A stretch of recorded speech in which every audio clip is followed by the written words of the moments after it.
Hai, Assalamualaikum warahmatullahi wabarakatuh. Uh, Kumpulan kami yang terdiri daripada Muhammad Amiruddin Anik bin Roslan, Muhammad Ahmad Danish bin Kamaru Arifin dan juga saya, Wan Muhammad Izzat Faris bin Wan Nazli akan membuat satu demonstrasi aktiviti literasi membaca peringkat prabacaan. Bismillahirrahmanirrahim. Assalamualaikum warahmatullahi wabarakatuh. Saya Muhammad Abdul Ani akan menerangkan apa itu literasi peringkat perabacaan. Perabacaan ialah satu tahap penyediaan murid-murid untuk membaca, di mana guru perlulah memainkan peranan tersendiri yang penting dalam menyediakan pengalaman bahasa, iaitu mengenal dan mengecam huruf. Murid haruslah didedahkan dengan pelbagai aktiviti yang boleh mendorong mereka untuk mempertingkatkan lagi ketajaman penglihatan dan pendengaran. Ia perlu bagi membentuk kelaziman membaca, seperti membaca dari kiri ke kanan, atas ke bawah. Kita beralih ke yang seterusnya. Aktiviti perabacaan bertujuan untuk memberikan asas kepada kanak-kanak sebelum mereka boleh membaca. Walaupun kemahiran perabacaan ini dapat dipelajari secara semulajadi di rumah atau di prasekolah, kemahiran ini adalah penting dalam perkembangan membaca kanak-kanak. Pada tahap ini, murid didedahkan melalui aktiviti yang mendorong kepada peningkatan dan ketajaman penglihatan serta pergerakan. Bismillahirrahmanirrahim. Assalamualaikum warahmatullahi wabarakatuh. Pada hari ini saya akan menunjukkan cara-cara untuk bermain jigsaw puzzle. Bermain jigsaw puzzle ini dapat melatih otak halus kanak-kanak semasa memegang bahan. Bahan yang kita pegang ialah tertikus pada laptop. Okey, mari kita teruskan. Aktiviti ini juga dapat meningkatkan kreativiti kanak-kanak semasa memegang dan menyelesaikan masalah. Okey, cut. Objektif permainan ini ialah dapat melatih mata dan tangan murid semasa memegang dan menyelesaikan masalah. Selain itu, aktiviti ini juga boleh menambah kosakata baru untuk kanak-kanak yang sedang membesar. Okey, baiklah, untuk prosedur bermain puzzle bergambar. Yang pertama, murid perlu membuka pautan atau imbas kod QR bersama ibu bapa atau guru. Yang kedua, murid perlu susun gambar yang tersusun secara awal. Sabar. Okey, bagi permainan puzzle bergambar, yang pertama, murid perlu membuka pautan atau imbas kod QR bersama ibu bapa dan guru. Ini merupakan QR kod yang akan kita main sebentar lagi. Yang kedua, murid perlu susun gambar yang tersusun secara rawak. Yang ketiga, murid perlu gerakkan pecahan gambar menggunakan tertikus supaya interaksi tangan dan mata berlaku. Dan yang keempat, murid perlu susun pecahan hingga menjadi sekeping gambar.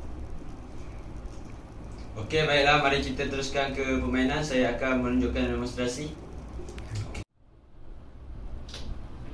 Saya akan menunjukkan cara-cara bermain puzzle bergambar. Yang pertama, kita pergi ke QR code ini. Sama ada kita boleh imbas atau tekan terus ke link dia.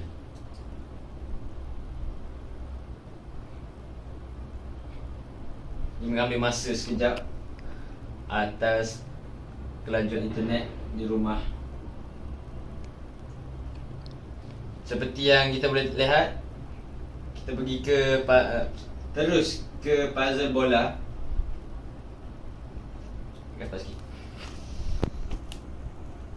Jadi semasa bermain ni, kedudukan tangan dan mata amat memainkan peranan penting dalam menjayakan aktiviti ini. Saya akan meneruskan permainan ini.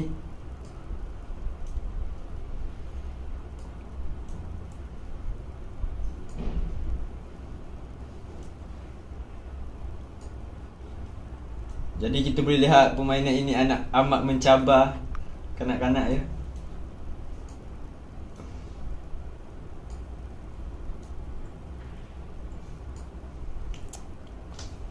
Okey, telah siap saya menyusun gambar ini dan seperti yang kita boleh lihat, ini ialah puzzle bola atau suku katanya BOLA bola. Sekian sahaja daripada saya. Seterusnya adalah aktiviti untuk mengeja mengikut suku kata.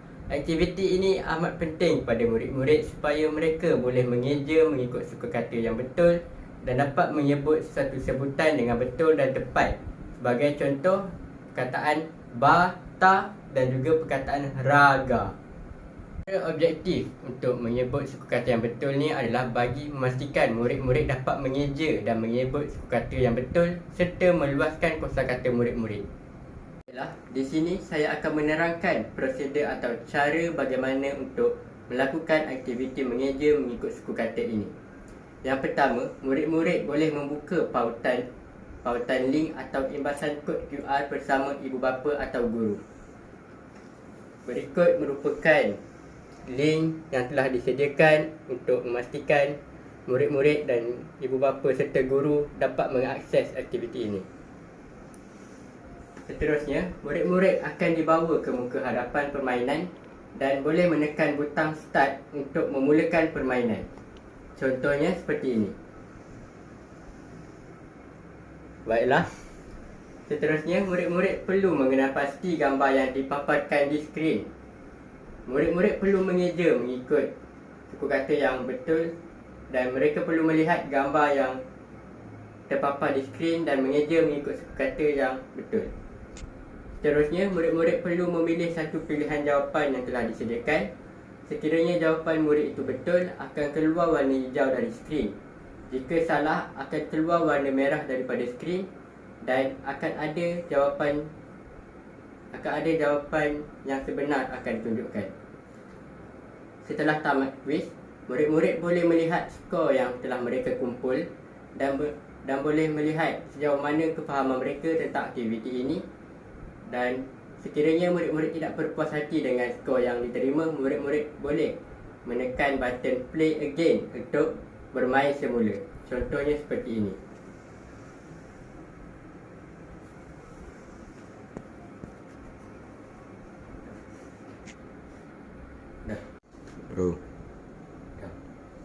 Baiklah, sekarang saya akan melakukan tutorial bagaimana hendak bermain permainan ini. Mula-mula sekali kita tekan button start.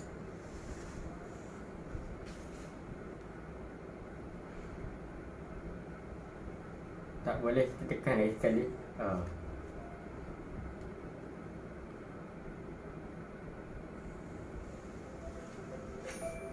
Sekarang kita start game.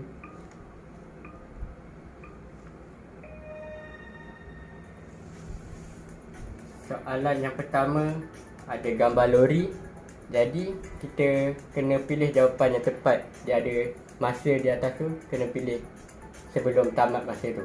Jadi jawapan yang tepat adalah lori.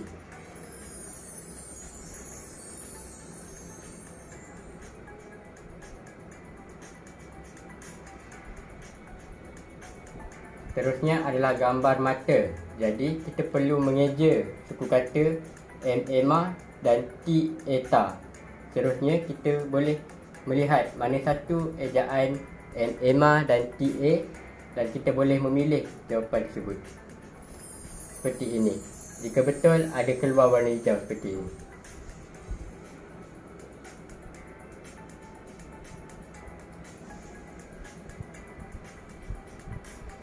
Murid-murid boleh menggunakan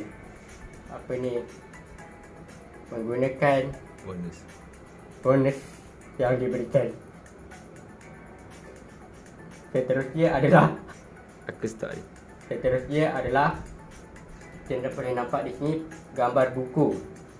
Jadi kita perlu mengeja mengikut suku kata BU tambah KU. Kita pilih jawapan di hujung sekali yang betul. Seterusnya adalah gambar tali. Jadi kita perlu mengeja suku kata TA dan juga LI. Tapi kali ini kita buat salah pula untuk kita tengok pembetulan dia. Kita buat jawapan ni. Kita tengok bila ada salah jawapan, dia akan bagi jawapan yang sebenar.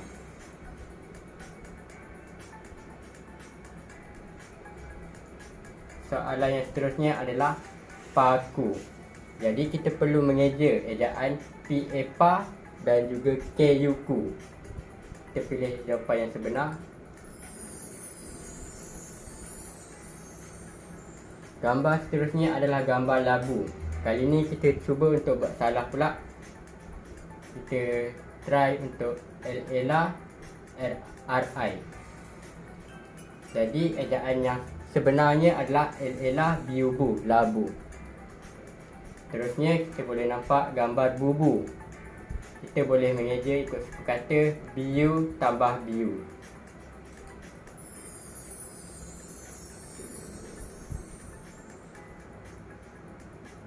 Soalan yang seterusnya pula adalah kita boleh nampak gambar guni.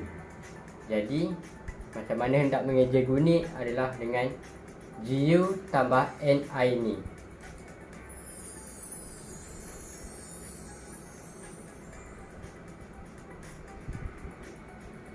Dan gambar yang seterusnya pula adalah gambar kuda. Cara eja dia KUku tambah DEDA, kuda.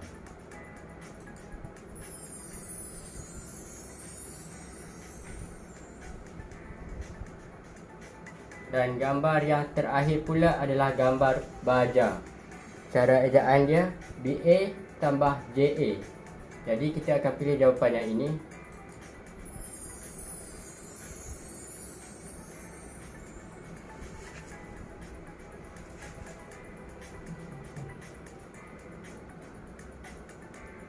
Apabila tamat kesemua soalan, murid-murid akan diberikan satu lagi peluang untuk menjawab soalan yang salah tadi. Kita boleh nampak tadi kita ada salah tentang soalan pasal tali ni. Jadi sekarang ni kita perlu memilih jawapan yang betul. Cara mengeja tali adalah Eta tambah LID, tali.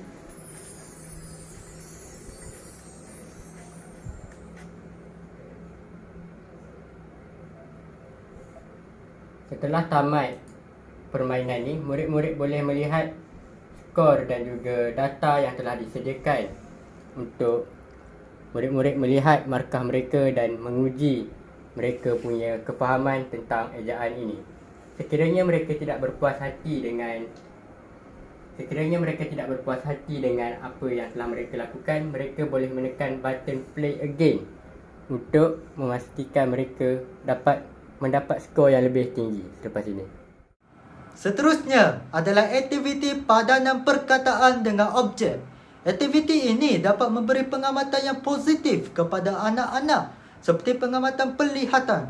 Anak-anak melihat perkataan yang bergerak. Pengamatan pendengaran seperti mendengar bunyi flora dan fauna di latar belakang paparan skrin. Dan pengamatan mata dan tangan, melihat perkataan bergerak dan padankan dengan gambar yang disediakan. Melalui aktiviti ini, kanak-kanak dapat mengenal huruf, suku kata dan perkataan. Mengajar kanak-kanak kemahiran menyelesaikan masalah dan pemikiran kritis. Objektif bagi aktiviti ini adalah yang pertama, murid dapat mengenal pasti gambar dengan padanan jawapan yang betul. Yang kedua, murid dapat mengenal huruf, suku kata dan perkataan. Yang ketiga, melahirkan murid yang berfikiran kritis. Dan yang terakhir, membolehkan murid mencapai kemahiran dan kecekapan literasi membaca peringkat bacaan. Pra-bacaan. Okey, hari ini saya akan menunjukkan cara untuk bermain aktiviti padanan perkataan dengan objek. Yang pertama adalah anda hendaklah tekan pautan yang sudah disediakan. Ia akan membawa anda ke laman yang baru dan seperti yang anda lihat di skrin yang telah terpapar. Jika anda ingin mula bermain, anda hendaklah ketik mula untuk mula bermain aktiviti ini.